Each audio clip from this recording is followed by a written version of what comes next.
بنی اسرائیل کا ذکر آ جاتا ہے. اللہ تعالیٰ نے بنی اسرائیل، آج آپ اسی قوم کو یہودی کہتے ہیں. ان کو اللہ نے اس زمانے میں فضیلت عطا کی تھی بہت زیادہ. تو عرب کے اندر جب نبی پاک علیہ السلام نے اعلان نبوت کیا تو کچھ لوگوں نے یہ کہہ دیا کہ اگر یہ یہودی کلمہ پڑھ لیں گے تو ہم بھی پڑھ لیں گے. تو پھر اللہ نے انہیں یاد کرایا کہ تم اصل میں کیا ہو، تمہیں کلمہ پڑھنا چاہیے. تو اہل یہود کا تذکرہ کرتے کرتے رب کریم نے ایک بات یہ بھی ارشاد فرمائی کہ تم لوگوں کو تو کہتے رہے ہو کہ وہ نبی آنے والے ہیں، وہ نبی آنے والے ہیں، اور جب آ گئے ہیں تو ماننے کو تیار نہیں ہو. تو فرمایا تأمرون الناس بالبر وتنسون انفسکم وانتم تتلون الکتاب، لوگوں کو بھلائی کا حکم دیتے ہو اور اپنے آپ کو بھول جاتے ہو. افلا تعقلون، تمہیں عقل نہیں؟ پھر اللہ نے انہیں یہ بھی یاد کرایا کہ یاد کرو وہ زمانہ کہ جب فرعون نے خواب دیکھ لیا تھا کہ کوئی بچہ اس کی سلطنت کو تباہ کرے گا، تو پھر اس نے تمہارے بچوں کو ذبح کرانا شروع کیا اور تمہاری بیٹیوں کو چھوڑتا تھا. فرمایا یہ بھی تو تم نے دیکھا. میں نے تمہیں پھر تم سے کہا جہاد کرو قوم عمالقہ کے خلاف، تو مقام طیہ میں جا کے یہ لوگ کہنے لگے ہم سے جہاد نہیں ہوتا. اللہ نے انہیں ایک میدان میں قید کر دیا. بڑی دلچسپ بات، قید تو لوگ ہوتے ہیں نا چار دیواری میں، تو اللہ نے بنی اسرائیل والوں کو جب انہوں نے کہا ہم جہاد نہیں کریں گے تو اللہ نے میدان میں قید کر دیا. میدان میں، یہ یاد رکھیں، جب انسان اللہ کی نافرمانی کرتا ہے تو اسے ایسی قید ملتی ہے جس کا اس نے تصور بھی نہیں کیا ہوتا. ایک میدان ہے مقام طیہ، قید ہو گئے. سارا دن سفر کرتے تھے، سارا دن، تو رات کو تھک کے سوتے تھے، صبح اٹھتے تھے نا جب تو وہیں ہوتے تھے جہاں کل صبح چلے تھے. تو رب جب کسی کو قیدی بناتا ہے تو اسے زنجیروں کی، سلاخوں کی ضرورت. دعا فرمائے اللہ تبارک و تعالی غموں سے نجات عطا فرمائے. یہ دعا فرمائے، ایسی قید دیتا ہے کہ جس سے پھر چھٹکارا ہو سکتا. تو بنی اسرائیل کا بہت زیادہ تذکرہ اس پارے میں اللہ تبارک و تعالی نے پھر بیان کیا، اور پھر کہا کہ انہیں جو حکم دیا جاتا تھا یہ اس کی سرتابی کرتے تھے. پھر اللہ نے ان پر ذلت نازل کر دی اور یہ ہمیشہ اس کا شکار رہے. قوم سبت کا ذکر فرمایا اللہ نے. ہفتے والے دن کچھ لوگ نافرمانی کرتے. ہمارے بھی ہیلے بہانے ہیں نا آج کل کاروبار میں. تو اسی سپارے کی آیت نمبر 65 کے اندر اللہ تعالیٰ نے حضرت داؤد کی قوم کا ذکر کیا کہ اللہ نے انہیں حکم دیا تھا کہ ہفتے والے دن مچھلیاں نہیں پکڑنی. تو وہ کہتے تھے چلو ہاتھ لگا کے نہیں پکڑنی، ہاتھ لگا کے. وہ ہمارے لوگ ہیلے بہانے تلاش کر لیتے ہیں نا. وہ بڑے جناب انشورنس والا آ گیا، اب وہ بینک والا آ گیا، وہ فلانے صاحب آ گئے، وہ تروڑ مروڑ کے کہانیاں باتیں، اور پھر ہمیں بھی رستے مل جاتے ہیں بچنے کے. مفتی صاحب نے کہہ دیا تھا، ایک مولانا سے میں نے ان کو کہا ہفتے والے دن مچھلیاں نہیں پکڑنے کا. نہیں پکڑتے، چھوٹے چھوٹے حوض بنا لیے. تو مچھلیاں زیادہ آتی تھی اس دن، یہ بھی اللہ کی قدرت تھی. نماز کے وقت گاہک زیادہ آتے ہیں، یہ اس کی قدرت ہوتی ہے. تو وہ مچھلیاں حوض میں جمع ہو جاتی ہیں. یوں سمجھ لیں کہ جال انہوں نے لگا لیے ہوئے، تو جال میں وہ پھنستی رہتی تھی، حوضوں میں آتی رہتی تھی. ہفتے کو نہیں پکڑتے تھے، اتوار کو پکڑ لیتے تھے. تو پھر اللہ نے انہیں سزا دی. فرمایا تماشے کرتے ہو اللہ کے حکم کے ساتھ. کیا سزا دی؟ فَقُلْنَا لَهُمْ كُونُوا قِرَادَةً خَاسِئِينَ، فرمایا بندر بن جاؤ دھتکارے ہوئے. جو رزق حرام طریقے سے کماتے تھے رب انہیں بندر بنا دیتا تھا. ابھی بھی میں نے دیکھے ہیں بڑے بڑے تاجر پاگلوں جیسی زندگی گزار رہے ہیں. نفسیاتی طور پہ سکون نہیں ہے، کروڑوں روپیہ پڑا ہے. کیوں؟ اس لیے کہ رب کے بتائے ہوئے طریقے کے مطابق تجارت نہیں کرتے. آگے ایک اور دلچسپ بات آ گئی. بنی اسرائیل کے اندر نا ایک شخص نے اپنے چچا کو قتل کر دیا جائیداد کے لیے. یہ دیکھیں کب سے لوگ جائیداد کے لیے قتل کرتے آ رہے ہیں. چچا کو قتل کر دیا، اور قتل کر کے حضرت موسیٰ علیہ السلام کے پاس آئے کہ میرے چچا کو کسی نے قتل کر دیا ہے تو بتائیں کیا کر دیں. تو آپ نے فرمایا کہ گائے ذبح کرو اور اس کا ایک ٹکڑا مقتول کو مارو، مرنے والے کو. وہ خود اٹھ کے بتا دے گا مجھے کس نے قتل کیا ہے. اب ارادہ نہیں تھا گائے ذبح کرنے کا تو بہانے کرنے لگے. ارادہ نہیں نہ ہوتا تو پھر کیا ہوتے؟ کہنے لگے گائے کس طرح کی ہو, بوڑھی ہو کہ بچی ہو, رنگ کیسا ہو, جوان ہو کہ چھوٹی ہو, حال میں ایک دفعہ چلنا سیکھ گئی ہو یا ابھی نہ سیکھی ہو. تو بتاتے گئے تو رب بھی شرطیں بیان کرتا گیا. گہرے زرد رنگ کی ہو, حال کے اندر اسے نہ چلایا گیا ہو, پانی نہ نکالا گیا ہو, نہ بچی ہو نہ جوان ہو, اس کے درمیان ہو. یہ ساری شرطیں کہاں پائی جاتی تھی؟ حضرت موسیٰ علیہ السلام کی قوم کا ایک شخص تھا جو اللہ کا ولی تھا. وہ جب انتقال کرنے لگا نا, اللہ اکبر, دیکھو رب ولیوں کی اولادوں پر بھی کتنا فضل فرماتا ہے. وہ جب انتقال کرنے لگا تو ایک اس کے پاس چھوٹی سی بچیا تھی, گائے کی بچی, اس نے جنگل میں چھوڑ دی. کہنے لگا یا اللہ میں تیرے نام پہ چھوڑتا ہوں, میرا بچہ جوان ہو جائے تو اسے دے دینا, اور تو سرمایہ ہی کوئی نہیں. بچہ بڑا ہوا تو بچہ بھی بڑا نیک تھا, اپنی ماں کا بڑا فرما بردار تھا. اس کی ماں نے کہا بیٹا تیرے باپ نے ایک گائے چھوڑی تھی. تو بچہ جنگل میں گیا اور جا کے کہنے لگا اے اللہ میری گائے مجھ سے ملا دے. تو رب کریم نے وہ گائے واپس کر دی. وہ گائے گھر لے آیا. اب وہ کہنے لگا اماں بیچ دوں, تو اماں کہنے لگی بیٹا میرے پوچھے بغیر نہ بیچنا. کئی دفعہ گاہک لگے پر اس نے کہا جب تک میری اماں نہ کہے گی میں بیچوں گا. ادھر بنی اسرائیل والے شرطیں جتنی گائے کے بارے میں پوچھ چکے تھے وہ ساری اسی گائے میں پائی جاتی تھی. تو یہ ڈھونڈتے ڈھونڈتے وہاں پہنچ گئے تو کہنے لگے گائے چاہیے. تو اس نے کہا بھی تمہاری مرضی سے نہیں, قیمت میری مرضی کی. ایک مفسر نے تو یہاں تک لکھا ہے کہ اس نے کہا گائے ذبح کر کے نا تو جتنا گائے کے اندر گوشت ہوگا نا اتنا ہی کھال کے اندر تم مجھے مال بھر کے دو گے, اتنے سکے بھر کے دو گے, اتنی اشرفیاں بھر کے دو گے تو پھر تمہیں گائے دوں گا. تو پھر یہ گائے انہیں ملی اور یہ گائے لے کر کے آئے.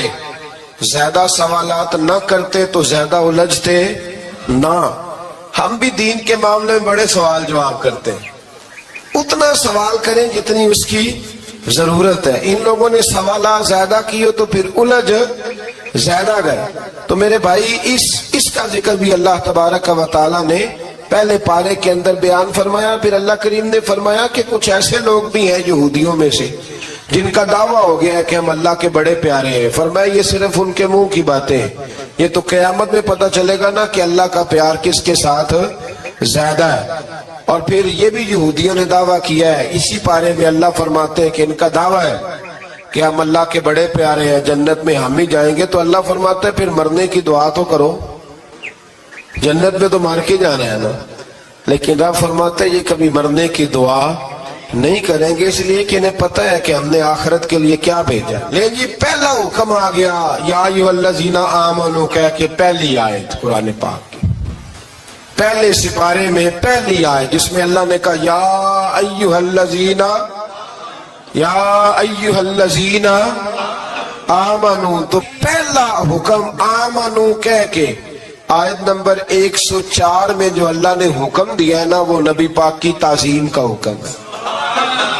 پہلا حکم ہی اللہ نے حضور کی عزت اور ناموس کا ارشاد فرمایا. پہلا اس ترتیب کے لحاظ سے وہ ہوا یہ کہ جب نبی پاک کو بات ارشاد کرتے تو صحابہ کرام اٹھ کے عرض کرتے رائینا یا رسول اللہ, حضور سمجھ نہیں آئی ذرا رعایت کر دے.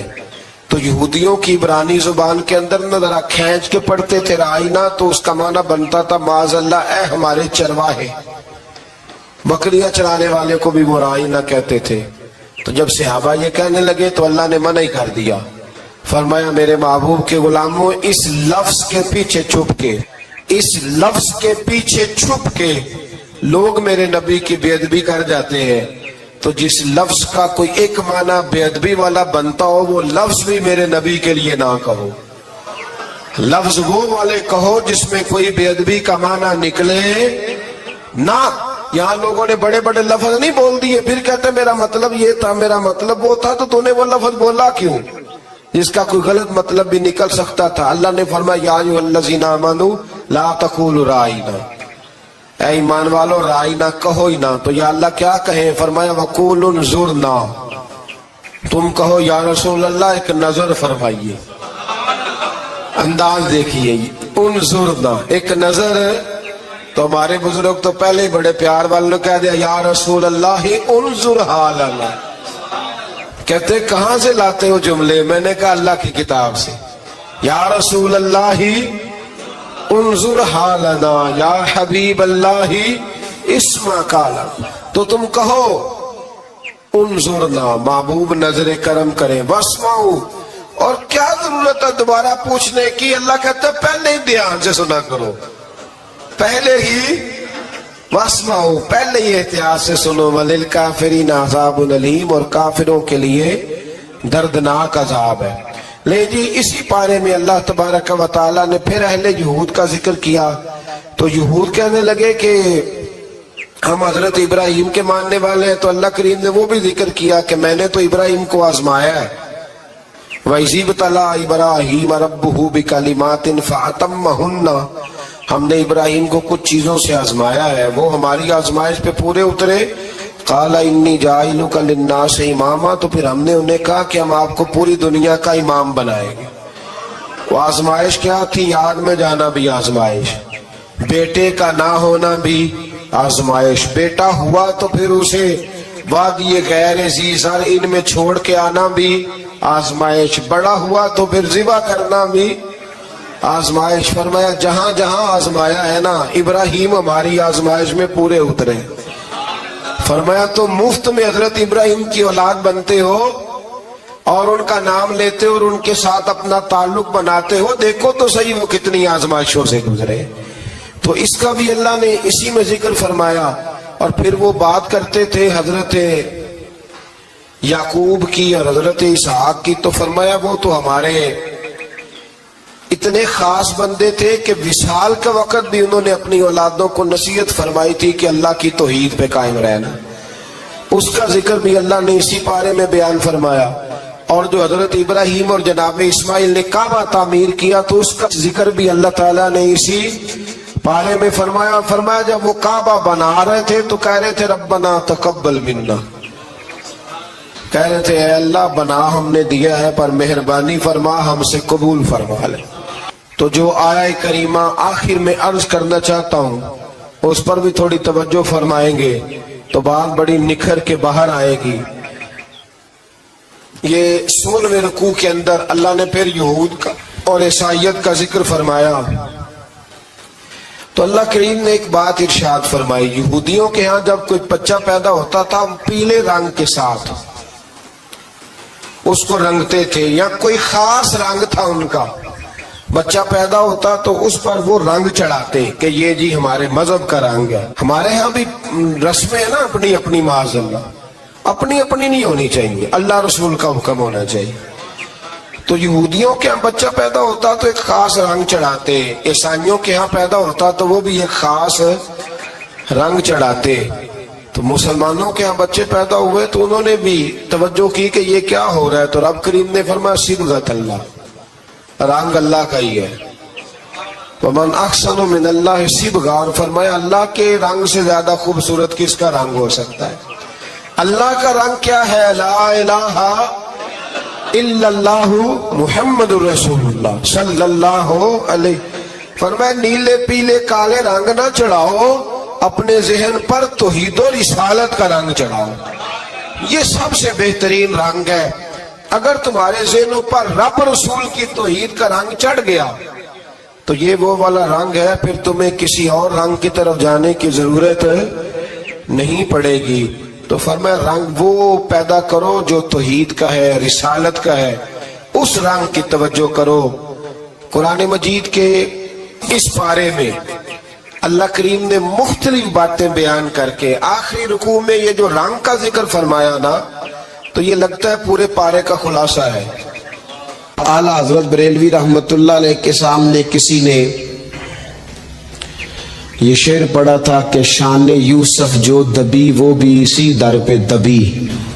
تو فرمایا یہ تو کیا کہہ رہا ہے، حضور تو کسی کو دبانے آئی نہیں، تو کہ شان یوسف جو بڑی وہ بھی اسی در سے بڑی. پھر کسی نے کہا تھا وہ دو درخت تھے نبی پاک کے گنبد کے سامنے کھجوروں کے پرانے زمانے میں، تو کسی نے کہا تھا یوں ہیں درخت حضرت والا کے سامنے، مجنوں کھڑا ہو خیمہ لیلا کے سامنے۔ تو اعلیٰ حضرت فرمانے لگے تم نے حضور کے خیمے کو تشبیہ ٹھیک نہیں دی، تمہیں کہنا چاہیے تھا یوں ہیں درخت حضرت والا کے سامنے جیسے قدسی کھڑے ہیں عرش معلیٰ کے سامنے۔ کبھی بھی کوئی کمزور لفظ، کمزور جملہ حضور سرور کہوں کہ مالک و مولا کہوں تجھے، باغ خلیل کا گلے زیبا کہوں تجھے، لیکن رضا نے ختم سخن اس پہ کر دیا، خالق کا بندہ خلق کا آقا کہوں تجھے۔ ایک تو یہ بات، دوسری بات یہ کہ بڑا افراط و تفریط کا دور آیا ہے۔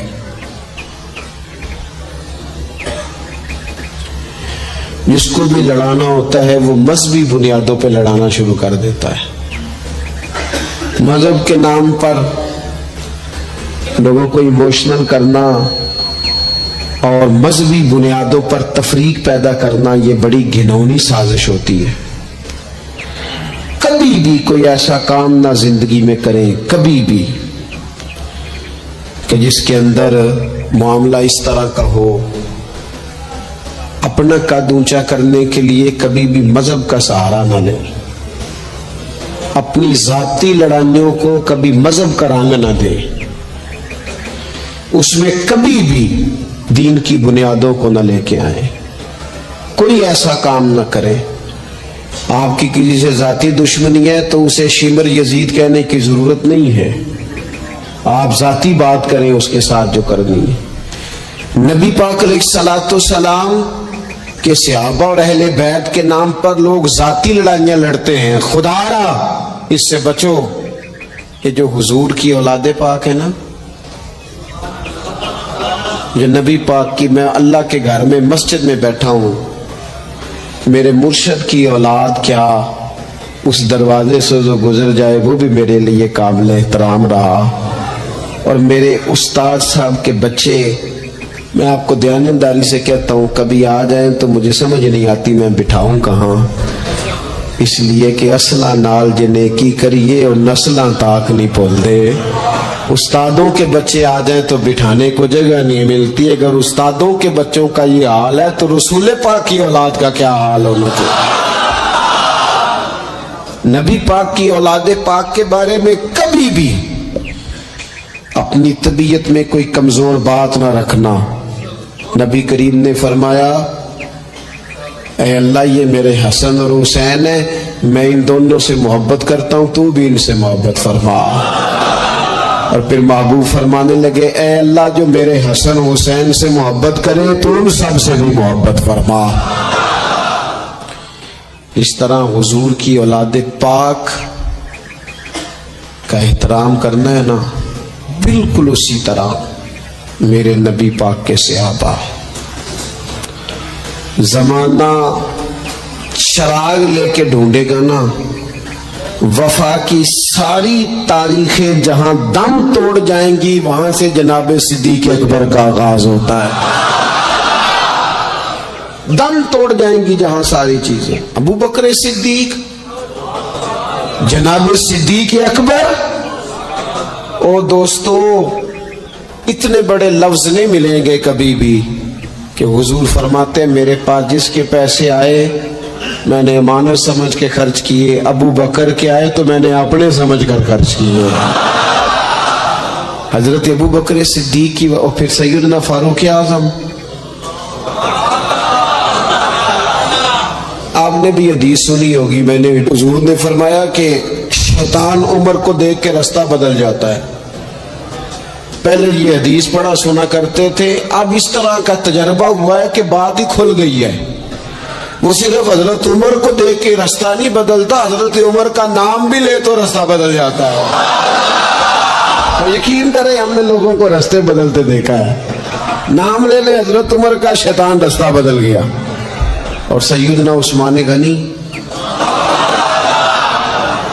پیک کریں صدق و صفا، منبع شرم و حیا، نور کی سرکار سے پایا دوشالہ نور کا، او مبارک تم کو ذوالنورین جوڑا نور کا۔ حضرت عثمان غنی اور پھر مولا علی شیر خدا، حال عطا مشکل کشا، حضرت مولا علی شیر خدا۔ حضور نے بات ہی ختم کر دی۔ علیہ السلام نے فرمایا علی دنیا میں بھی میرا بھائی ہے، آخرت میں بھی میرا بھائی ہے۔ حضور کے جمیع صحابہ، جمیع سن لے، جمیع صحابہ بشمول کاتب وحی سیدنا امیر معاویہ رضی اللہ تعالیٰ عنہ تھا، جمیع صحابہ ہر ایک کا ادب، احترام اور روح اور دل سے اپنی طبیعت میں پیدا رکھنا۔ کبھی کسی چکر لوگ آپ کو فلسفہ سنائیں گے، فلسفہ تو لوگ ابا کے خلاف بھی سناتے ہیں، فلسفے کی رنگ میں تو لوگ یہ بھی کہتے ہیں کہ تیرا بھائی تیرا اصل میں دشمن ہے، فلسفے میں تو لوگ بڑی چیزیں لے آتے ہیں۔ تو لوگوں کی کہانیاں سن کے کبھی چکر میں نہ پڑنا، عقیدے کو مضبوط رکھنا۔ اور دوسری میں آپ حضرات سے گزارش کروں گا، اپنی زندگی سے کام لیں، اپنی زندگی کو بامقصد بنائیں۔ اس سے پہلے کہ وجود تھکنے لگے، بیمار ہونے لگے، کمزور ہونے لگے، ایسا وقت آ جائے کہ لوگ نمازیں بھی کرسیوں پہ پڑھنے لگے، اپنے آپ سے کام لیں، سخت محنت کا عادی بنائیں اپنے آپ کو، جد و جہد کریں۔ یہ ڈھیر ساری تعداد میں ان لوگوں کی دیکھتا ہوں جو کام نہیں کرتے، محنت نہیں کرتے۔ نبی پاک صلی اللہ تعالی علیہ وآلہ وسلم کے سامنے سے ایک نوجوان گزرا تو کچھ لوگوں نے کہا یا رسول اللہ صلی اللہ تعالی علیہ وسلم، یہ مال کمانے کے لیے جا رہا ہے، کاش یہ اللہ کے راستے میں جہاد کے لیے سفر کرتا۔ تو حضور فرمانے لگے اگر یہ اپنے بچوں کی روزی کے لیے بندوبست کرنے جا رہا ہے پھر بھی اللہ کے راستے میں ہی ہے۔ ماں باپ، بہن بھائی، بیوی بچوں کے حقوق ادا کرنے کے لیے کوشش کر رہا ہے تو بھی اللہ کے راستے میں ہی ہے۔ اور اگر اس لیے کوشش کر رہا ہے کہ میں کسی کے سامنے ہاتھ پھیلانے سے بچوں تو فرمایا پھر بھی اللہ کے راستے میں ہی ہے۔ محنت کریں، جد و جہد کریں، سہارے نہ تلاش کریں، اور اپنی زندگی اس طرح کی محنت والی بنائیں کہ آپ تھک جائیں شام کو۔ ایک لمبی تعداد ہے لوگوں کی جو کام نہیں کرتی، کوشش نہیں کرتی، تگ و دو نہیں کرتی۔ کوئی بھی آپ کسی شعبے سے بھی وابستہ ہے، بجائے اس کے کہ دوسرے شعبے کو ٹھیک کرنے کی کوشش کی جائے، ہم جس شعبے میں ہیں ہم اس شعبے میں محنت کریں، کوشش کریں۔ میں اس نتیجے پہ پہنچا ہوں کہ جو ٹائم انسان بچاتا ہے نا آرام کے لیے، اس ٹائم میں بے پناہ سستی اسے گھیر لیتی ہے۔ ہم چھوٹے ہوتے تھے بچپن میں، اسکول سے ایک چھٹی کرتے تھے پھر دوسری کرنے کو بھی دل کرتا تھا، دوسری کرتے تھے پھر تیسری کرنے کو بھی دل کرتا تھا۔ گاڑی اسی کا نام ہے جو چلتی رہے، ڈیوٹی اسی کا نام ہے جو ہمیشہ کی جائے۔ زندگی میں مسلسل جد و جہد کریں گے، مسلسل کام کریں گے، اس کا نتیجہ یہ نکلے گا کہ آپ محسوس کریں گے کہ آپ کا وجود جو ہے وہ بڑی صلاحیتوں والا ہے، وہ بیکار نہیں ہے۔ مسلسل کام۔ آپ انبیاء کرام علیہ السلام کی زندگی دیکھیں، صحابہ کی زندگیاں دیکھیں، اہل بیت کی دیکھیں، اولیاء اللہ کی دیکھیں، بزرگان دین کی دیکھیں، آپ دیکھیں کہ انہوں نے کام کتنا کتنا بڑا کیا ہے۔ ہم کبھی ان کو پڑھتے ہیں تو حیران ہو جاتے ہیں کہ یار اتنے مختصر وقت میں اتنا زیادہ کام تو ممکن ہی نہیں۔ اعلیٰ حضرت رحمت اللہ علیہ نے 1000 کتاب لکھ دی، امام بخاری نے پوری دنیا میں گھوم کر احادیث جمع کر کے ایک جگہ پہ اکٹھی کر دی، اور پھر اصول وضع کر دیے حدیث پاک کے کہ حدیث کس طرح قبول کی جائے گی، پھر اس میں فرق کر دیا کہ صحیح کون سی ہے، متواتر کون سی ہے، حسن کون سی ہے، ضعیف کون سی ہے، موضوع ہو تو پھر اس کے قاعدے کیا ہیں۔ اتنا کام بزرگوں نے کر دیا۔ جد و جہد تھی زندگی میں، مسلسل ڈیوٹی کرتے۔ جب مسلسل کام کرتے ہیں نا نبی پاک صلی اللہ تعالی علیہ وسلم نے فرمایا جو آدمی محنت کرے کوشش کرے اور شام کو تھک کے سو جائے اللہ اس کے پچھلے گناہوں کو معاف فرما دے۔ تو چلتے رہیں، جد و جہد کریں، ہمت کریں، کوشش کریں۔ کبھی کبھی یوں ہوتا ہے کہ انسان سمجھتا ہے کہ میں نے کوشش تو کی تھی لیکن یار یہ میرے کوشش کرنے سے کوئی نتیجہ نہیں نکلا۔ عارف رومی رحمۃ اللہ علیہ فرماتے ہیں کہ ایک شہر ایسا تھا جس میں ایک بیماری بار بار حملہ کرتی تھی، تو 3-4 پہاڑیاں ایک دوسرے کے اوپر تھی، اکٹھے پہاڑ بنے ہوئے تھے، اس کے اوپر وہ جڑی بوٹی تھی جس سے اس بیماری کا علاج ہوتا تھا۔ تو کئی حکیموں نے بتایا کہ اگر وہ جڑی بوٹی حاصل کر لی جائے تو تمہارے شہر کے لوگ صحت یاب ہو سکتے ہیں، پر وہ 4 پہاڑیاں اوپر نیچے اور پھر ڈھلان بڑی سیدھی تھی، جو پیر رکھتا پھسل جاتا، کوئی جرأت ہی نہ کرتا اوپر جانے کی، لیکن لوگ بیمار تھے، تکلیف میں تھے۔ بالآخر ایک شخص نے ارادہ کیا کہ کب تک لوگوں کو بیماری سے سسکتے تڑپتے مرتے دیکھتا رہوں گا۔ اس نے کلاڑا اٹھایا، ہتھوڑا اٹھایا، پہاڑ کاٹنا شروع کیا کہ میں سیڑھیاں بناؤں گا اوپر جانے کے لیے۔ فرماتے ہیں کہ وہ پہاڑ کاٹ رہا تھا تو جو قریب آتے تھے نا وہ اسے کہتے تھے پاگل ہو گیا تو اکیلا بندہ کیسے پہاڑ کاٹے گا، بیوقوف ہے، چھوڑ دے۔ اس نے کہا یار تم ساتھ نہیں چل سکتے تو حوصلہ شکنی تو نہ کرو، مجھے کچھ کرنے تو دو۔ سالوں لگ گئے، ایک پہاڑ کاٹ کے سیڑھیاں بنائی اس نے، پھر دوسرا پہاڑ شروع کیا، پھر سالوں لگ گئے، اب 2 پہاڑ کاٹے تھے، بڑھاپا آ گیا، بیمار ہو گیا، موت کا وقت آ گیا۔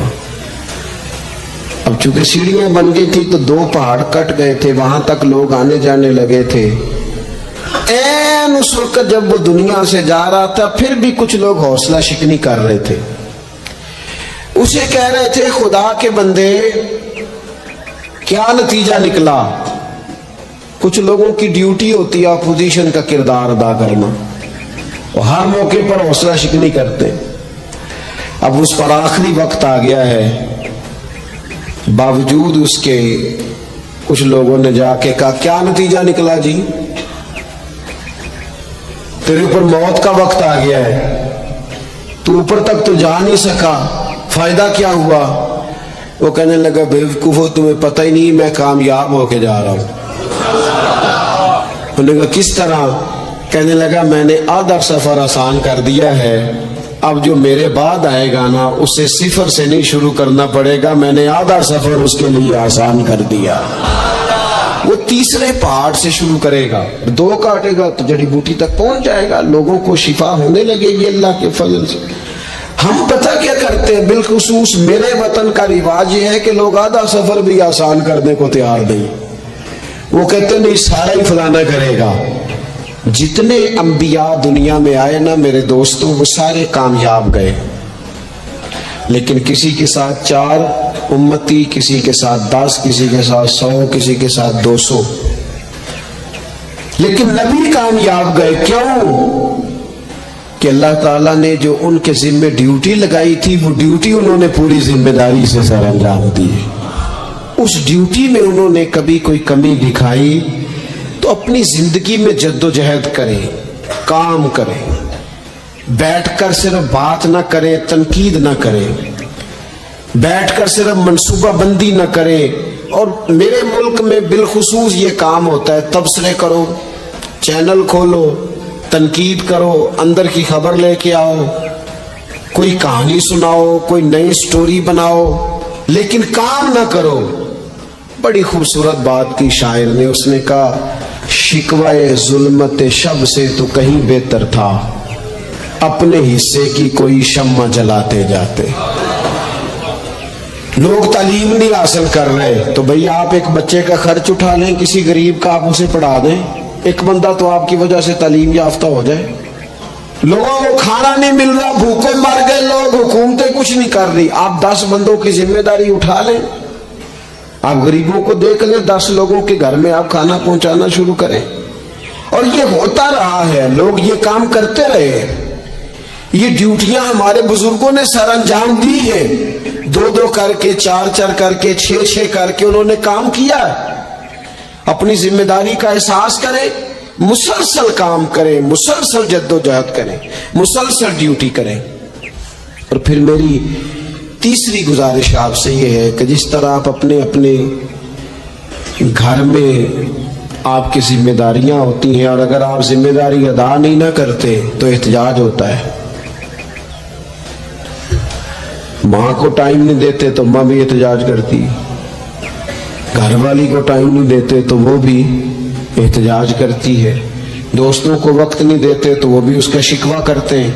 تو آپ کے ذمہ جتنی بھی ذمہ داریاں ہیں، آپ پڑھاتے ہیں، کلاس میں وقت پہ نہیں آتے تو اس کا اظہار کیا جاتا ہے۔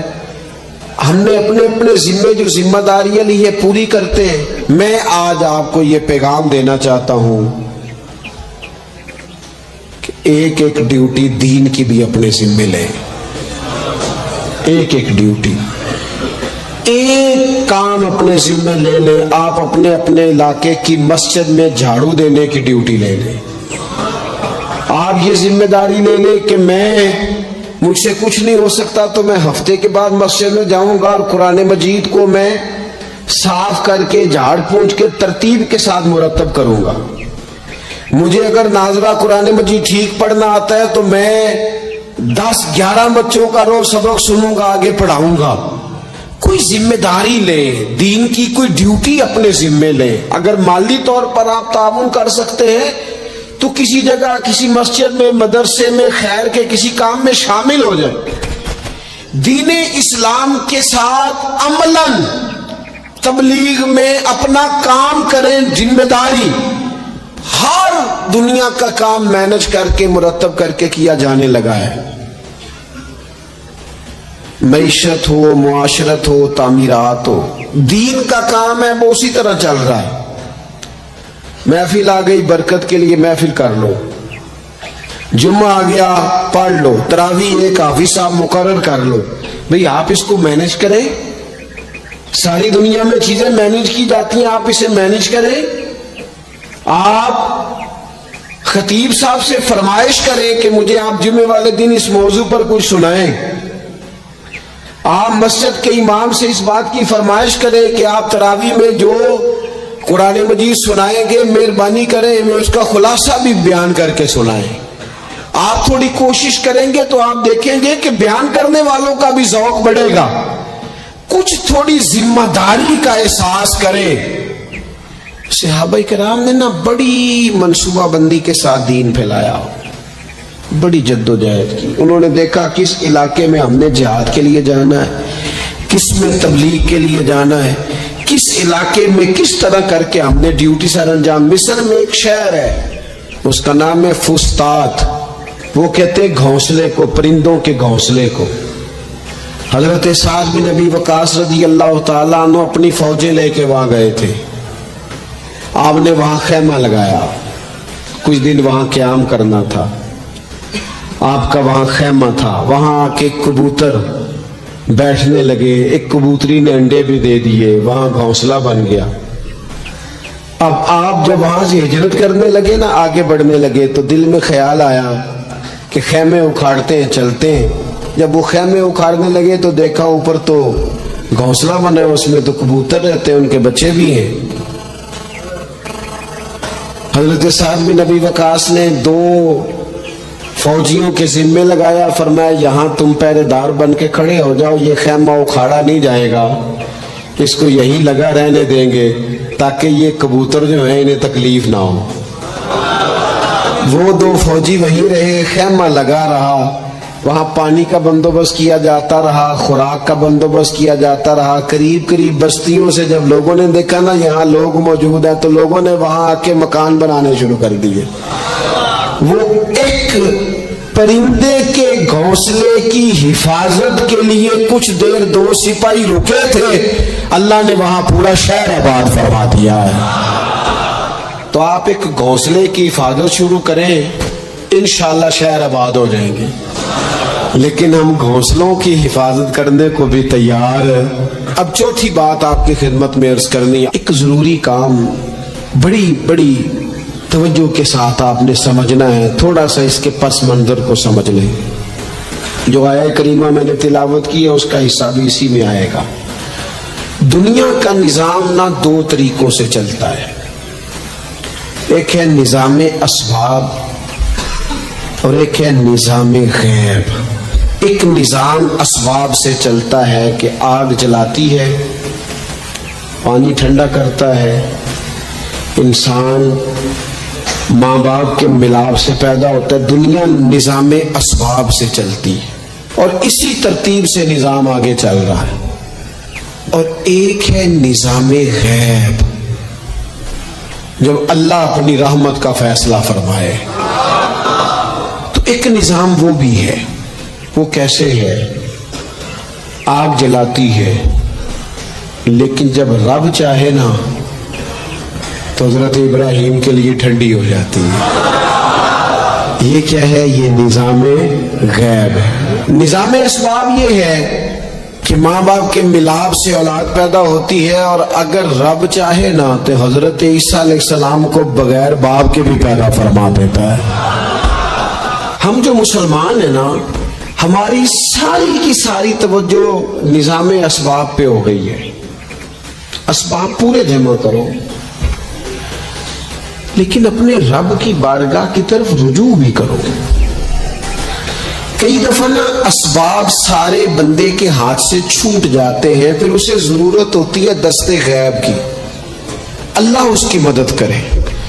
جو آیہ کریمہ میں نے قرآن مجید کی پڑھی ہے اس میں اللہ کریم نے فرمایا یا ایھا الذین آمنوا توبوا الی اللہ توبۃ نصوحا، اے ایمان والو اپنے رب کی طرف رجوع کرو، اپنے رب کی بارگاہ میں توبہ کرو، پر توبہ سچی کرنا، رجوع الی اللہ کرو، اللہ کی طرف رجوع کرو۔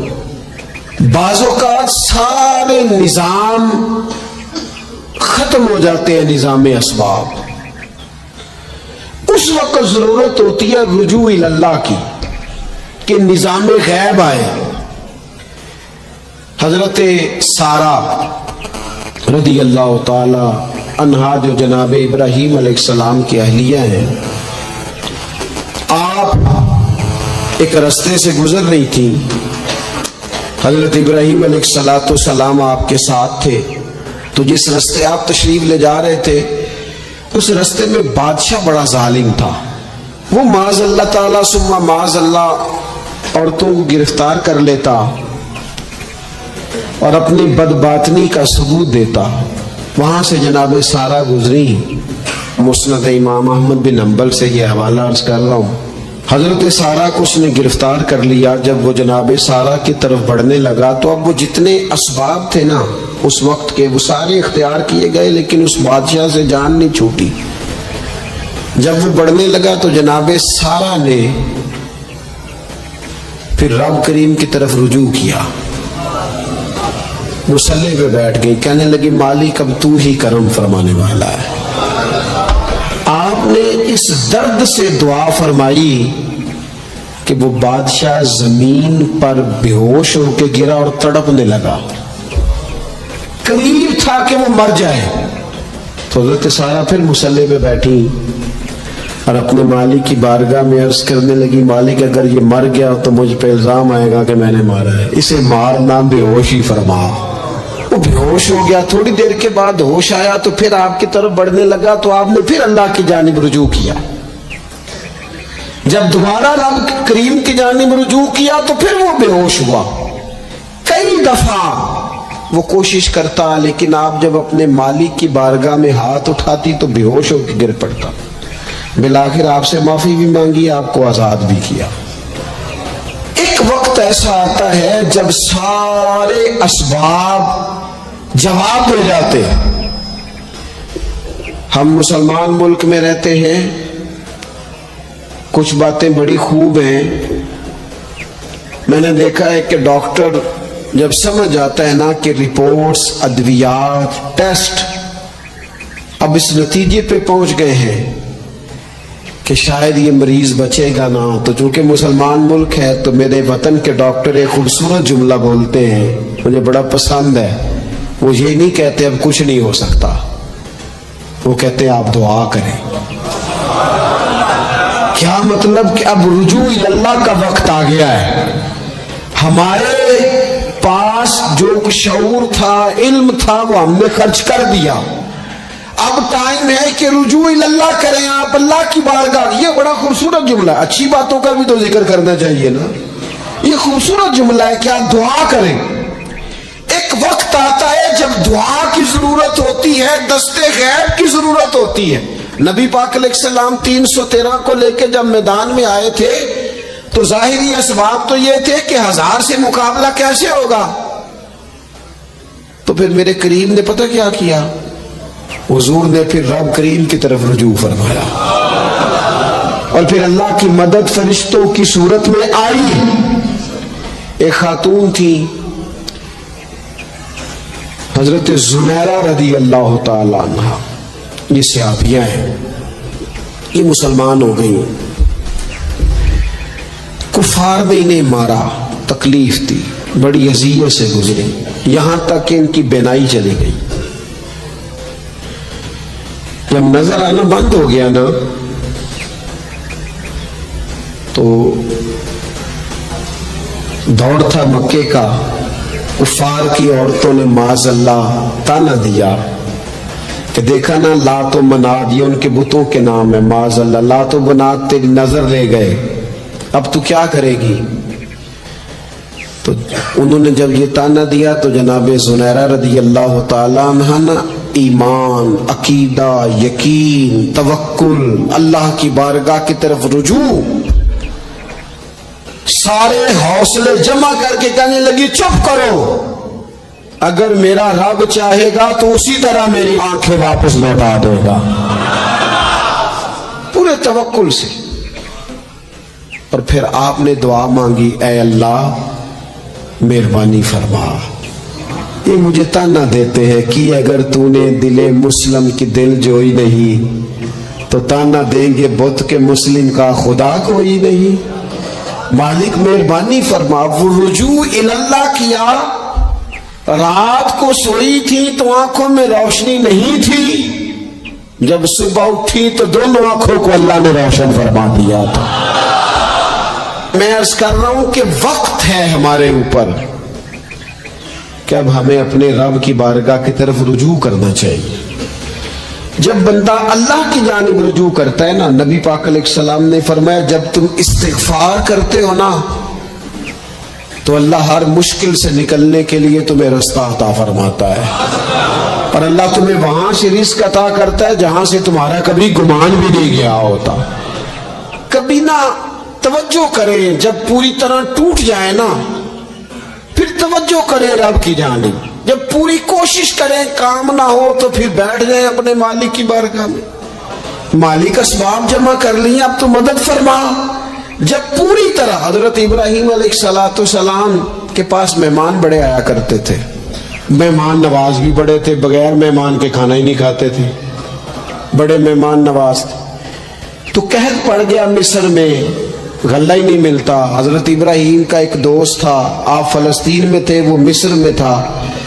آپ نے اس کے پاس اونٹ بھیجے کہ 4-5 اونٹوں پر غلہ اناج رکھ کے مجھے روانہ کر تاکہ میں اپنے جو میرے پاس مہمان جمع ہیں ان کو کھانا تو دے سکوں. وہ اونٹ روانہ ہو گئے. حضرت حکیم الامت مفتی احمد یار خان صاحب رحمۃ اللہ لکھا ہے، چلے گئے اونٹ. اب مہمان جمع ہیں، ان کو بھی خبر دے دی گئی ہے کہ آپ فکر نہ کریں، غلہ مصر سے آنے لگا ہے، کھانا ملے گا. لیکن جب وہاں اٹھ گئے تو انہوں نے کہا قحط چونکہ بہت زیادہ تھا، اناج ساری ہم تقسیم کر چکے ہیں، اب تو ہمارے پاس غلہ نہیں ہے. وہ خالی آ گئے واپس. جب وہ خالی واپس آ رہے تھے نا اونٹ، تو جو آپ کے خدام لینے گئے تھے ان کے دلوں میں یہ خیال آیا کہ ہم اگر خالی واپس جائیں گے تو وہ جو مہمان ہیں وہ دیکھیں گے تو وہ تو بڑی آس امید لگائے بیٹھے ہیں کہ ہمیں آج کھانا ملے گا، تو وہ تو بیچارے مایوس ہو جائیں گے. انہوں نے اس طرح کیا کہ رستے میں کچھ ریت بھر لی، ان بوریوں میں اور اونٹوں پہ ان کو رکھ لیا تاکہ پھر جا کے حضرت ابراہیم سے عرض کریں گے، وہ خود ہی لوگوں کو سمجھا دیں گے، ایسے خالی اونٹ لے جانا بہتر نہیں۔ حضرت حکیم الامت رحمت اللہ علیہ لکھتے کہ حضرت ابراہیم علیہ السلام آرام فرما تھے، خدام نے جا کے اندر جہاں وہ سامان رکھا جاتا تھا وہاں ریت سے بھرے ہوئے بوریے رکھ دیے، وہ چلے گئے۔ حضرت ابراہیم کی زوجہ جناب ہاجرہ اٹھی، انہوں نے کہا میں منہ کھولتی ہوں، گلے کا گندم پیستی ہوں، کھانا بنا کے دیتی ہوں۔ جب انہوں نے منہ کھولا نا اس کا، بوری کا، توڑے کا، اس بوریے کا، تو کہتی ہیں اتنی بہترین گندم نکلی کہ میں نے زندگی میں کبھی نہیں دیکھی تھی۔ پیسی گئی، پکائی گئی، کھانا چلنے لگ گیا۔ حضرت ابراہیم علیہ السلام بیدار ہوئے، دیکھا لنگر چل رہا ہے، مخلوق خدا کھا رہی ہے۔ دنیا آوے تے کھا کھا جاوے تے راضی ہوئے بلا، لوگ کھا رہے ہیں، چل رہا ہے سلسلہ۔ تو حضرت ہاجرہ، وہ خواتین گھر میں کچھ چیز آئے نا تو کہتی ہیں اس دفعہ چاول بڑے اچھے آئے، اس دفعہ گندم بڑی اچھی آئی، یا آٹا پس کے آیا، یہ بڑا عمدہ ہے۔ تو حضرت جناب ہاجرہ رضی اللہ تعالیٰ عنہ حاضر بارگاہ ہو کے عرض کرنے لگی، یہ جو آپ کا مصری یار ہے نا، اس نے جو گندم بھیجی ہے بڑی کمال ہے۔ تو حضرت ابراہیم تو جانتے تھے بات کو، فرمانے لگے یہ میرے مصری یار نے نہیں بھیجی، یہ میرے عرشی یار نے بھیجی ہے، یہ عرشی یار نے بھیجی ہے۔ اور وہ جب بھیجتا ہے تو کمال بھیجتا ہے، وہ جب عطا کرتا ہے تو بے حساب ہی عطا کرتا ہے۔ او میرے دوستو، امت کو ضرورت ہے اس وقت دستے غیب کی۔ پاکستان کبھی نہ بنتا اگر اللہ تعالیٰ کی غیبی طاقتیں مدد نہ فرماتی۔ پاکستان کبھی نہ بچے گا اگر خدا کی مدد شامل حال نہ ہوگی۔ ہمیں اجتماعی طور پر رجوع اللہ کرنا ہے۔ ہمارے جتنی انفرادی مشکلات ہیں، ہم کسی تکلیف میں، دکھ میں مبتلا ہیں، اللہ کی طرف رجوع کریں، اپنے رب کی بارگاہ کی طرف رجوع کریں، اور جو ہماری اجتماعی مسائل ہیں ان میں بھی اللہ کی بارگاہ کی طرف رجوع کریں۔ جب ہم یہ رجوع کریں گے مالک کے حضور تو پھر اللہ ہمارے لیے راستے واضح فرمائے گا۔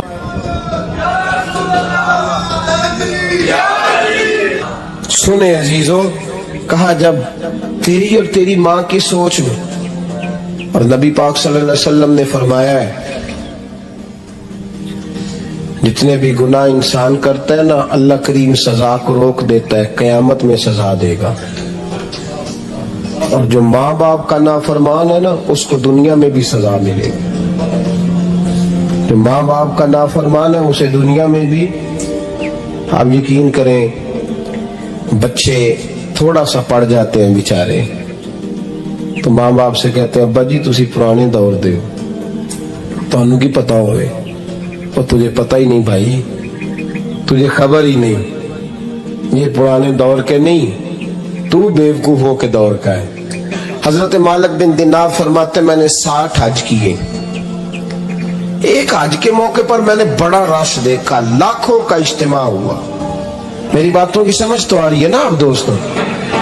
جو نہیں بول رہے انہیں بھی آ رہی ہے نا؟ اللہ جزا دے۔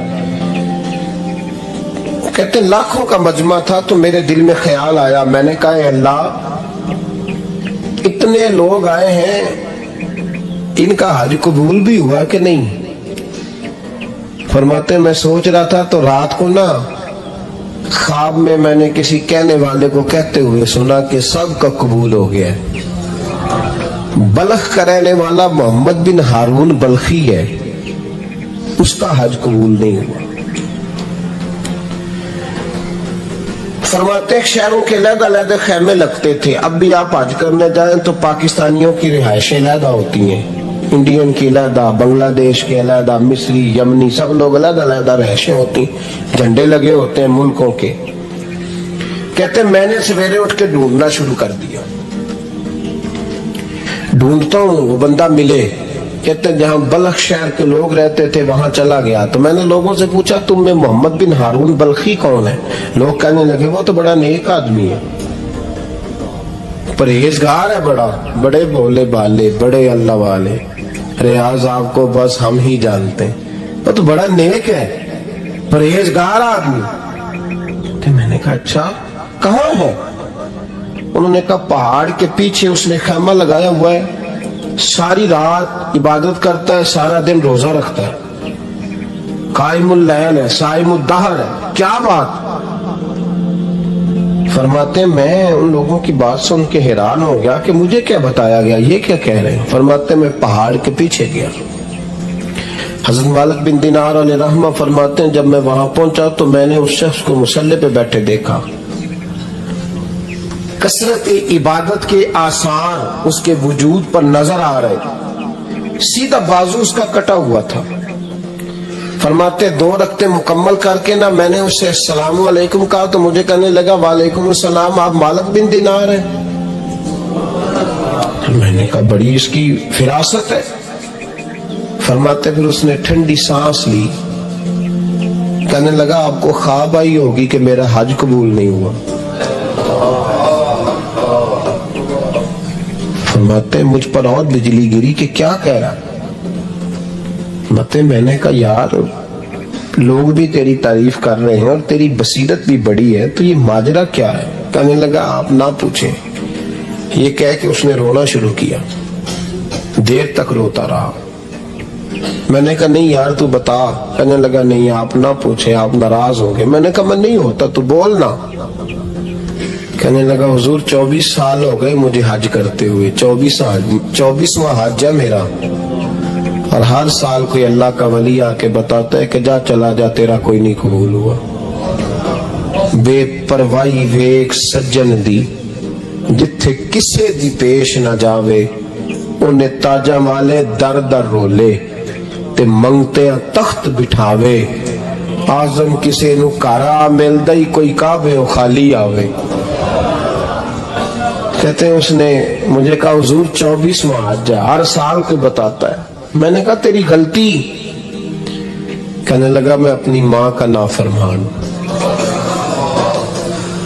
میں نے کہا واقعہ کیا ہوا؟ کہنے لگا حضرت اللہ نے مجھے دولت دی، مال دیا، زمینیں دی تو میں عیاش ہو گیا۔ آپ یقین کریں اللہ لوگوں کو مال دیتا ہے تو وہ سمجھتے ہیں میری چلاکی سے آیا ہے، میں تیز بڑا تھا اس لیے آیا ہے، نافرمان ہوتے ہیں۔ لیکن جو رب لینا جانتا ہے دینا جانتا ہے وہ لینا بھی۔ وارث شاہ مان کری نہ وارثاں دا، رب بے وارثہ کر کے مار دائی۔ لوگ بڑے سمارٹ بن جاتے ہیں، ان کی گفتگو میں بڑا تکبر ہوتا ہے، ان کے نگاہوں کے انداز میں بڑے، وہ کہتے ہیں سب لوگ بیوقوف ہیں صرف میں سے آنا ہوں، کام جو صحیح چل رہا ہے۔ او بھائی 1 منٹ لگتا ہے انسان کو بادشاہ سے فقیر ہونے میں۔ ایک امام مالک رحمت اللہ علیہ بیٹھے تھے تو ہارون رشید آپ سے کہنے لگا امام ابو مالک سے حضرت بتائیں اس وقت اللہ کیا کر رہا ہے؟ آپ فرمانے لگے یار تو بڑے موٹے دماغ کا ہے، کس طرح کے سوال پوچھتا ہے؟ بادشاہ تھا نا، کنیا آپ بتائیں۔ تو امام مالک فرمانے لگے تو تخت پہ بیٹھ کے سوال پوچھتا رہتا ہے اور میں نیچے بیٹھ کے جواب دیتا رہتا ہوں، نیچے آ پھر بتاتا ہوں۔ اس نے کہا جناب بتائیں۔ فرمانے لگے تو سوالی ہے نا، تو تو نیچے بیٹھ اور میں اوپر بیٹھتا ہوں۔ کہ جناب آ جائیں۔ ہارون رشید نیچے آ گیا، امام مالک تخت پہ بیٹھ گئے۔ فرمانے لگے اب بتا کیا پوچھ رہا تھا؟ کہنے لگا حضور پوچھا تھا اللہ اس وقت کیا کر رہا ہے؟ فرمانے لگے رب اس وقت تجھے سمجھا رہا ہے کہ اس تخت پہ تکبر نہ کرنا، 1 منٹ لگتا ہے میں تجھے اٹھا کے مالک کو بٹھا دیا کرتا ہوں، یہ تجھے سمجھا رہا ہے، لہذا اس سمجھ پہ قائم رہنا، تکبر نہ کرنا، 1 ہی تو منٹ لگتا ہے، یہ تجھے سمجھا رہا ہے۔ تو وہ شخص کہنے لگا محمد بن ہارون بلخی امام مالک بن دینار سے کہ حضور بڑی دولت تھی تو میں عیاش ہو گیا تھا، رمضان کا مہینہ تھا، اماں تندور میں روٹیاں لگا رہی تھی، میں شراب پی کے گھر آ گیا۔ ہمارے ہاں یہ بھی فیشن ہے نا، اب مہندی والے دن چودھری صاحب کے ڈیرے پہ جوان شراب پیتے ہیں، تو پوچھتے حاجی صاحب آپ تو حاجی بھی ہیں, تو ڈیرے پہ منڈے کیا کرتے رہے؟ کہتے میں ڈیرے تو تھا, مجھے نہیں پتا, وہ کار لگے سن. حاجی صاحب آپ کو سارا پتا ہے, اور اللہ آپ سے پوچھ لے گا. یہاں تو کوئی آدمی چپ کر جائے گا آپ کے قلوں کی وجہ سے, لیکن عرش کے مالک کو بھی تو جواب دینا ہے کہ نہیں؟ کیا طریقہ ہے؟ دیکھیں نا, کول والے دن محفل اور مہندی والے دن اللہ سے صرف دکھوں کا رشتہ ہے, رسول اللہ سے صرف غموں کا رشتہ ہے. اگر تو نے ڈھول ڈمکا شور شرابہ کیا ہے شادی والے دن, تو کول والے دن بھی بجا, تیرا پتہ چلے. جنازے میں بھی بجا. کیا تماشا ہے؟ مذہب صرف رسم ہے, ضرورت ہے. کوئی مر گیا تو قرآن پاک کھول لو, باقی جو مرضی کرو. حج بھی کیتی جاندے ہو, لو بھی پیتی جاندے ہو, کھو کے مال یتیماں دا پیج مسیتی جاندے ہو, پھٹ دلاں دے سیندے نہیں, ٹوپیاں سیتی جاندے ہو, نفس تے چھری پھیر دے نہیں, بکرے کیتی جاندے ہو, فرض پلائی بیٹھے ہو, نفلہ نیتی جاندے ہو, او دسو تے سی بلے نو اے کی کچھ کیتی جاندے ہو. او دسو تے سی بلے شاہ نو کی کچھ کیتی جاندے ہو. کوئی طریقہ ہے؟ کول شریف پہ مولوی صاحب تشریف لائیے گا, ابا جی کے کول ہیں, تو میں تو کہتا ہوں بجا نہ بینڈ باجے والا آج بھی, تیرا پتہ چلے کہ یہ دو کام کیسے ہوتے ہیں. تو کس طرح دو کشتیوں کا سمجھ نہیں آتی بات کی. میں تو جاتا ہی نہیں بینڈ باجے والی شادی پہ, میں کہتا جی کو مردی پڑھا لو نکاح, ہم سے نہیں دو کام ہوتے. اللہ روزی دینے والا ہے, ایک ہی کرتے ہیں. دو رنگی چھوڑ کے یک رنگ ہو جا, سراسر موم ہو جا یا سانگ ہو جا, موج کرو. ہم اس چکر میں پڑتے ہی نہیں, ہم وہ راستہ ہی چھوڑ دیتے ہیں جو ہماری طبیعت کے مطابق نہیں ہوتا. بس ختم ہو گئی بات. اس لیے غور کریں اور یاد رکھیں اس بات کو. امام مالک بن دینار رحمت اللہ علیہ فرماتے ہیں, مجھ سے کہنے لگا پیسے آئے تو میں یاش ہو گیا. رمضان کا مہینہ تھا, عصر کے بعد میری اماں افطاری کی تیاری کر رہی تھی. میں گیا, میں نے کہا شراب پی ہوئی, اماں روٹی دے. تو اماں کہنے لگی شرم کر, شرم کر, روزہ رکھا نہیں تو جنہوں نے رکھا ہے ان کا تو خیال کر. کہتے اماں کی بات کا مجھے غصہ لگا. میں کہا کرتا ہوں بد نصیب ہے وہ بیٹا جس کا باپ اس سے بات کرتے ہوئے ڈرتا ہے کہ پتہ نہیں کہاں سے بولے گا. بد نصیب نہیں وہ بیٹا جس کی ماں اس سے بات کرتے ہوئے سہم جاتی ہے کہ پتہ نہیں کون سی بولی بولے گا. بد نصیب نہیں کہ ماں باپ بھی جس سے کھول کے بات نہ کر سکے. حضرت مالک بن دینار سے کہنے لگا اماں نے جب کہا نا شرم کر تو مجھے غصہ آیا, میں نے ماں کو تھپڑ مارا اور میری ماں جلتے ہوئے تندور میں گری. لوگوں نے مجھے پکڑ کے اندر بند کر دیا کمرے میں. ساری رات میں شور سنتا رہا پر نشے میں دھوت رہا. سویرے آنکھ کھلی تو میری بیوی بیگ باندھ رہی تھی. میں نے کہا کہاں جا رہی ہو؟ کہنے لگی جو ماں کا نہیں بنا میرا کیسے بنے گا. میں نے کہا میری اماں کا وہ تو لوگوں نے رات کو دفن کر دی جنازہ پڑھ کے. تڑپ کے کہنے لگا مجھے کیوں نہیں بتایا؟ تو کہتے ہیں لوگ کہنے لگے تیری مرتی ہوئی ماں کہہ گئی تھی اسے میرا منہ نہ دیکھنے دینا, میرے جنازے کے قریب نہ آئے. حضرت مالک بن دینار فرماتے ہیں جب اس نے یہ بات سنائی تو میں نے بھی اس کے منہ پہ تھپڑ مارا. میں نے کہا تو اسی قابل ہے. کہتے ہیں وہ رونے لگا, حضور دعا کرے اللہ مجھ سے راضی ہو جائے. کہنے لگا جب ماں کی انتقال کی خبر ملی تو میں نے کلاڑی لے کے وہ ہاتھ کاٹ دیا جس سے ماں کو مارا تھا. میں نے ساری جائیدادیں خیرات کر دی. 24 سال ہو گئے, 24 سال. ساری رات نماز پڑھتا ہوں, روزہ رکھتا ہوں, حج کرتا ہوں, پر ہر سال کوئی آ کے کہتا ہے جا دوڑ جا تیرا کوئی نہیں قبول ہوا. حضور دعا کرے مالک راضی ہو جائے. فرماتے میں تھپڑ مار کے آ گیا. میں نے کہا تجھ سے راضی ہو جائے اتنے ظالم سے؟ امام مالک فرماتے رات کو آ کے سویا تو مجھے خواب میں رسول پاک کا دیدار ہوا. تو نبی پاک علیہ السلام نے فرمایا مالک تو اسے مایوس کیوں کر آیا ہے, اللہ تو بڑا مہربان ہے. کہا حضور ماں کے نافرمان کو معافی کیسے ملے گی؟ تو امام مالک فرمانے لگے نبی کریم نے فرمایا جا اسے جا کے بتا دے تجھے قیامت میں تیری ماں کی وجہ سے بخش دیا جائے گا. کہا حضور اماں کی وجہ سے کس طرح؟ تو محبوب فرمانے لگے اس کی ماں قیامت میں اس کے خلاف مقدمہ دائر کرے گی رب کریم کی عدالت میں، اے اللہ میں نے 9 ماہ پیٹ میں رکھا، درد سہ کے اسے جنا، جگر کا خون پلا کے پالا، اور اسی نے مجھے قتل کیا۔ رب کریم اس کی ماں کا مقدمہ سن کے کہے گا اٹھاؤ اس کو دوزخ میں پھینکو، اس نے ماں جلائی تھی اسے بھی جلاؤ۔ محبوب فرمانے لگے جب پکڑ کر کے مالک اس کو محمد بن ہارون کو لوگ لے جائیں گے نا جہنم کی طرف، ابھی فرشتے گھسیٹیں گے ہی تو پلٹ کے پھر اماں کی طرف دیکھے گا، اور دوسری دفعہ پھر گھسیٹیں گے تو پلٹ کے دیکھے گا، اور تیسری دفعہ پھر پلٹ کے کہے گا اماں یہ مجھے جلانے لگے، اماں یہ جہنم میں پھینکنے لگے۔ میرے حبیب فرمانے لگے وہ جل کے مرنے والی ماں وہاں بھی بول پڑے گی، کہے گی یا اللہ چل میں نے معاف کیا تو بھی معاف کر دے، اے اللہ میں نے معاف کیا تو بھی معاف کر دے، اللہ تو معاف کر دے اسے، اللہ تو اس سے درگزر فرما، اسے معاف کر دے۔ میرے محبوب پاک علیہ السلام فرماتے رب کریم کہے گا اس نے تجھے جلایا، تو کہے گی اللہ یہ تو بیٹا تھا اس نے جلا دیا، میں ماں ہوں، میرے سامنے جلے تو میں کیسے برداشت کر سکتی ہوں؟ فرمایا اس نے جلا کے مارا تھا، پر اسی ماں کی وجہ سے رب کریم اسے جنت عطا فرمائے گا۔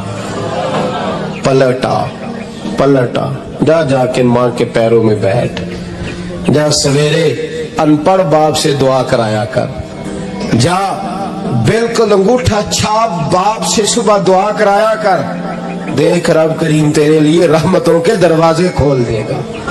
عزیز دوستو قرآن مجید نے کہا ہے وَبِالْوَالِدَيْنِ احسانا، اپنے والدین کے ساتھ احسان کرو، اپنے والدین کے ساتھ احسان والا نیکی والا رویہ اختیار کرو۔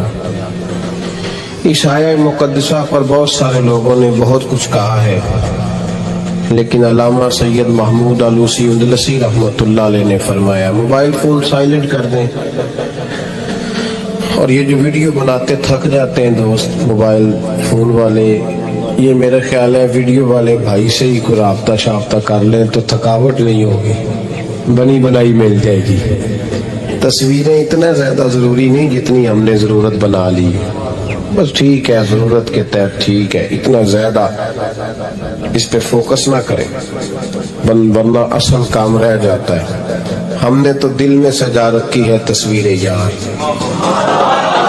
بس ذرا گردن جھکائی دیکھ لی، تو اس لیے اتنا زیادہ اس کو ضروری نہ بنائیں، حد ہی ہو گئی ہے تصویروں والی۔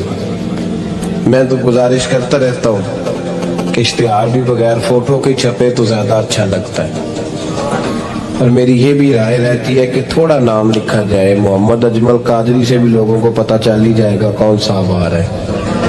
ہمارے اشتہار پہ کچھ ایسے القابات لکھے ہوتے ہیں جن کا عام آدمی کو ترجمہ بھی نہیں آتا ہوتا، تو ایسی چیزیں پرنٹ کرنے کی کیا ضرورت ہے؟ تھوڑے القابات کے ساتھ سادہ کام کریں، سادگی میں ہمیشہ حسن ہوتا ہے، اور جو سادگی ہوتی ہے وہ ملاوٹ سے پاک ہوتی ہے۔ اللہ تعالیٰ آپ کو بہترین، بس بیٹھ جائیں اپنی جگہ پہ بھائی، تشریف رکھیں سارے سنگی، اور میری طرف توجہ کریں، بچہ کوئی اٹھے تو اسے پیار سے بٹھا دیں۔ میں ذرا ٹھنڈی ٹھنڈی تقریر کرنے والا ہوں، تو چلو اثر کرے نہ کرے سن تو لے میری فریاد، نہیں ہے داد کا طالب یہ بندہ آزاد، اور سبحان اللہ بھی صرف آپ نے اللہ کی رضا کے لیے کہنی ہے، یہ بھی یاد رکھیں۔ کبھی کسی مولوی نعت خواں اور کسی کی توجہ کر کے سبحان اللہ نہ کہیں، ورنہ آپ کو ثواب نہیں ہوگا، صرف اللہ کی رضا کے لیے۔ اور میرے لیے یہ بھی کافی ہے کہ آپ چپ کر کے بھی سنیں تو مجھے اس کا بھی بڑا فائدہ ہے، سننا بہرحال آپ کے لیے بہتر ہے، اس پہ ضرور سنیں۔ میں چھوٹا آدمی ہوں لیکن کچھ باتوں سے بڑا پریشان ہو جاتا ہوں، جب لوگ کہتے ہیں نا جس کا ایمان ہے وہ پڑھے، تو جو بیچارہ ٹینشن میں بیٹھا ہے، سوچ کہیں اور چلی گئی ہے، وہ بے ایمان تو نہیں نا؟ اب تو کیوں اس قسم کے جملے ہم بولتے ہیں جن کی شریعت ہی ہمیں گنجائش نہیں دیتی، اجازت نہیں دیتی کہ جس کا ایمان ہے وہ ہاتھ کھڑا کر لے. تو جس نے تازہ بائی پاس کرایا دل کا وہ ہاتھ کھڑا کرے گا تو مر جائے گا بیچارہ، اس کو حکم ہے کہ وہ نیچے رکھے. یہ جذبہ ہے، ضرور ہونا چاہیے. ہاتھ کھڑے دیے ہی اللہ رسول نے اپنے لیے ہیں تو ہونا ضرور چاہیے، لیکن اس کو اتنا فرض نہیں سمجھنا چاہیے. ماحول میں بہت زیادہ. اور ایک اور بڑا ایشو ہے ہماری محفلوں میں، وہ نوٹ پھینکنے کا ہے. کیا ضرورت ہے؟ نذرانے کا یہ سٹائل نہیں، نہ یہ کام کریں. میلاد کی محفل میں آ کے بھی غریب آدمی پریشان رہتا ہے، وہ کہندا میرے کو دتھی ہوندی تو میں بھی اگے بہندا، لہذا پیچھے وہ لوگ کے دتھی بھی کوئی نہیں. اس لیے میلاد کی محفلوں میں بھی جو 50,000 روپیہ دیتا ہے اس کی صدارت ہوتی ہے، اس کا کوئی مطلب نہیں. یہ جو اسٹیج ہے نا جس پہ آپ لوگ ہمیں دیکھ رہے ہیں، تو میرے جیسے لوگ آ گئے ہیں تو خرابی ہوئی ہے، ورنہ تو یہ پیر میرے علی شاہ کا اسٹیج ہے، ورنہ جو محدث اعظم مولانا سردار احمد صاحب کا اسٹیج ہے. اس میں تو جو جس کا دل آتا ہے وہ کہتا جا رہا ہے، پتہ ہی نہیں کوئی کیا بول رہا ہے اور کون کس کا کلام پڑھ رہا ہے. کوئی اس نے تحقیق نہیں کرائی کہ یہ پڑھنے والا تھا بھی کہ نہیں، کوئی پتہ ہی نہیں. بڑے بڑے شعراء مولانا حسن رضا صاحب جیسے لوگ نعت لکھتے تھے تو پہلے چیک کراتے تھے کہ ٹھیک ہے کہ نہیں، اب پتہ ہی کوئی نہیں. یہ بڑا سنجیدہ اسٹیج ہے، یہ میاں شیر محمد شرک پوری کا اسٹیج ہے، یہ حضرت امیر ملت کا اسٹیج ہے میرے بھائی، یہ علامہ کاظمی کا اسٹیج ہے، اور یہ میرے اعلیٰ حضرت فاضل بریلوی کے ماننے والوں کا اسٹیج ہے. اس میں کوئی ایسی حرکت نہ کرے، اور کبھی بھی محفل کو کمرشل نہ بنائے. زندگی میں یاد رکھیں اللہ رسول کی بارگاہ میں بھی جانا ہے. لوگ آ کے شکوہ کرتے ہیں فلانا مولوی پیسے مانگتا ہے، تو میں نے کہا وہ اس لیے مانگتا ہے کہ آپ دیتے ہیں. آپ مارکیٹ بند کر دیں تو بندے سارے صحیح ہو جائیں گے. یہ مانگنے والے کی غلطی نہیں، یہ ریٹ لگانے والوں کی غلطی ہے. جو چیز مارکیٹ میں بکے نہ وہ بننی بند ہو جاتی ہے. تو کیوں آپ لوگوں نے ایسے لوگ پرموٹ کیے جنہوں نے نعت بیچی 10,000 کی، تلاوت بیچی 10,000 کی، معاذ اللہ تقریر بیچی، کیوں ایسے لوگ پرموٹ کیے؟ کروں مدح اہل دول رضا، پڑے اس بلا میں میری بلا، میں گدا ہوں اپنے کریم کا اور میرا دین پارا نہ نہیں. اور یہ یاد رکھ لو زندگی میں، اس کی کو تھوڑی اور کم کر دیں جی، اللہ آپ کو جزا دے، برکت دے. یہ بھی یاد رکھ لیں کہ گردن کو جھکا دیتا ہے خیرات کا پتھر. جہاں میں مانگنے والوں کے سر کبھی اونچے نہیں ہوتے، سر اسی کا اونچا ہوتا ہے جو دینے کا عادی ہوتا ہے. جو کشکول طلب دراز کر کے رکھتے ہیں ان کے بھی کبھی سر اونچے ہوئے ہیں. وہ کسی نے کہا تھا، مجھے بعض لوگ فون کرتے ہیں کہتے ہیں صاحب آپ کا ریٹ، تو میں کہتا ہوں توڑ کو دیتا ہی نہیں جانا. تو کیوں آپ ایسی بات کرتے ہو بھائی؟ ہم بڑے قیمتی لوگ ہیں، کیوں ہمارا آپ ریٹ لگاتے ہو؟ یہ شعر سن لیں، یہ شعر آپ کو فائدہ دے گا، اگر یاد ہو گیا تو بڑا نفع دے گا. یہ آرزو کرم اور میں آپ سے کروں، یہ آرزو کرم اور میں آپ سے کروں، یہ بھیک اس کو دیجیے جس کا خدا نہ ہو. تو جس کو بے حساب مل رہا ہو